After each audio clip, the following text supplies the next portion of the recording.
An estate in the Midwest was a town that was so small, most cartographers decided to leave it off the maps. This was my town. It's had hundreds and hundreds of miles away from any hospital or major city center, and each of the few hundred residents generally knew each other, at least as acquaintances. It predictably had one church, one school, one restaurant, one grocery store, one pharmacy, and one factory, through which a set of train tracks ran through. The train would stop once a month, pick up the wares, and carry on. The rest of the citizens were farmers. It also had one mayor, and he was also the sheriff. An illness struck our community 42 days ago on Easter. It could have been a few weeks or months before that, but it hadn't yet mutated to affect humans. That's assuming it's a virus or a bacteria. The results are inconclusive. The birds began acting strange. For a few weeks, the trees and skies were completely silent. It could have been more than a few weeks, it could have been months, who knows, because one can't expect a town's citizens to keep track of the habits of birds on a day-to-day basis, especially in the winter.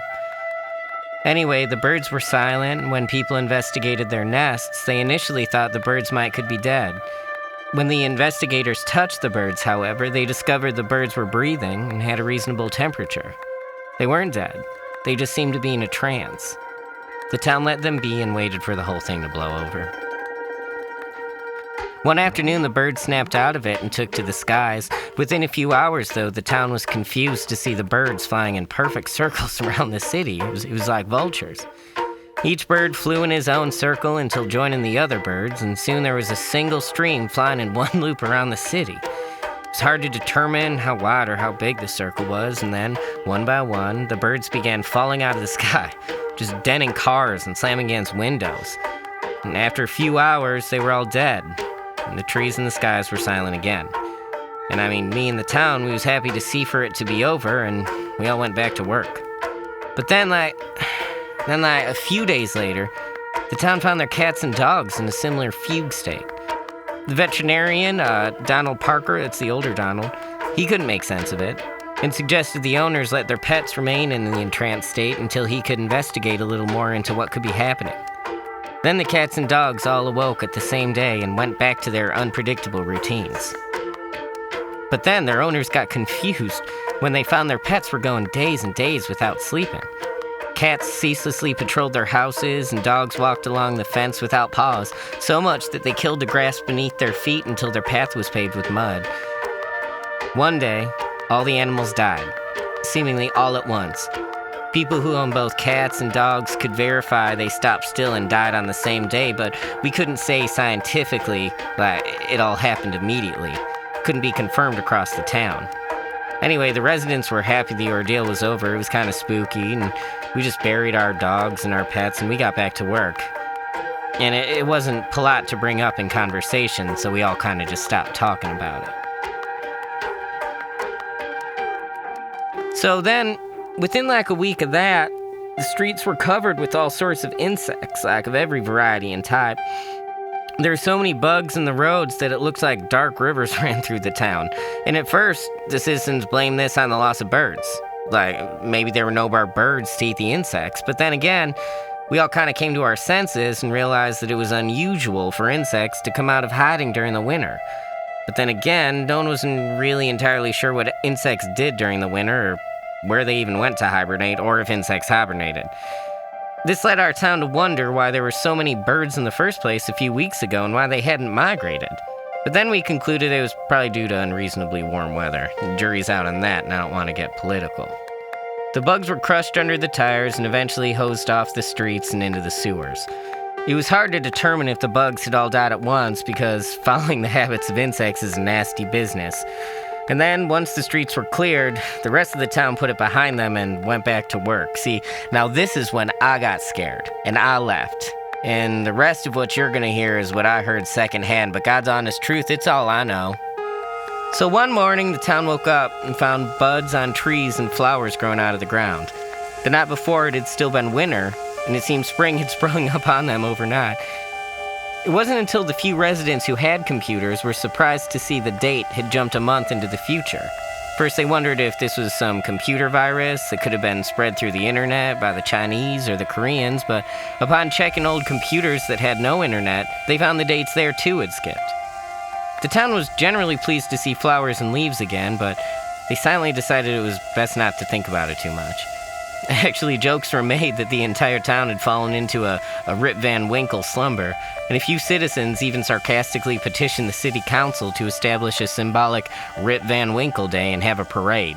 The mayor struck this down. He decided this would make some citizens uneasy, and it would make it difficult for the town to continue with business as usual. Within a week, the town was more industrious than ever.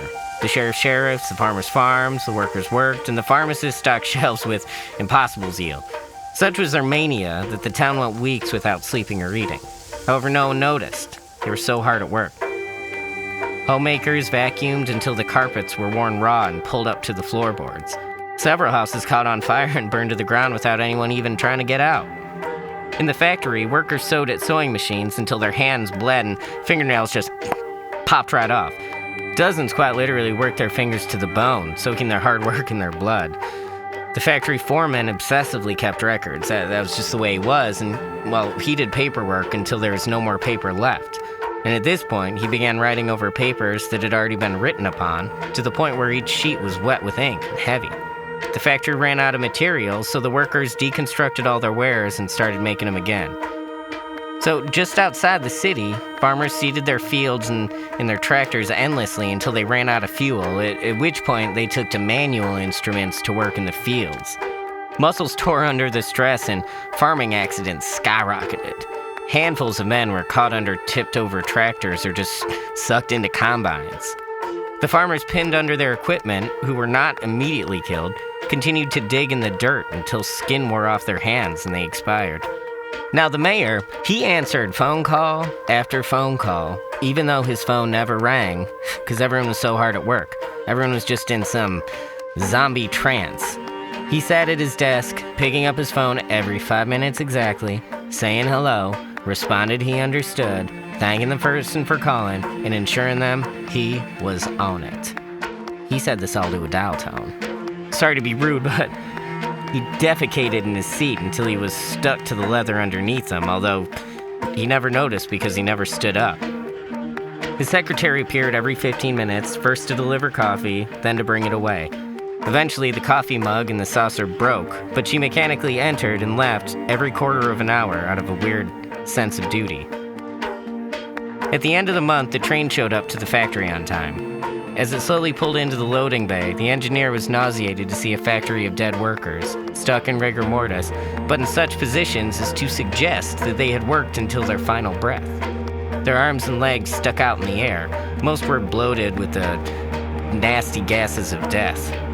A few had seemingly popped and liquid oozed out from under them. It looked like victims of a chemical attack, killed where they stood and covered in a fine layer of dust. Most had their eyes open. The irony of nothing to show for all their hard work was lost on the engine driver, but then again, he didn't have enough information at hand to know the extent of their industriousness. The engineer was too scared to disembark and investigate the scene. He roared the massive engine of the train back to life and pulled out, continuing on his way. In his logbook, he wrote, "Scheduled pickup not ready." He felt like calling this in on his radio or something, but he decided he didn't want to recount such nasty business. So then he just continued on his journey as several houses in the school just burned away in the city behind him.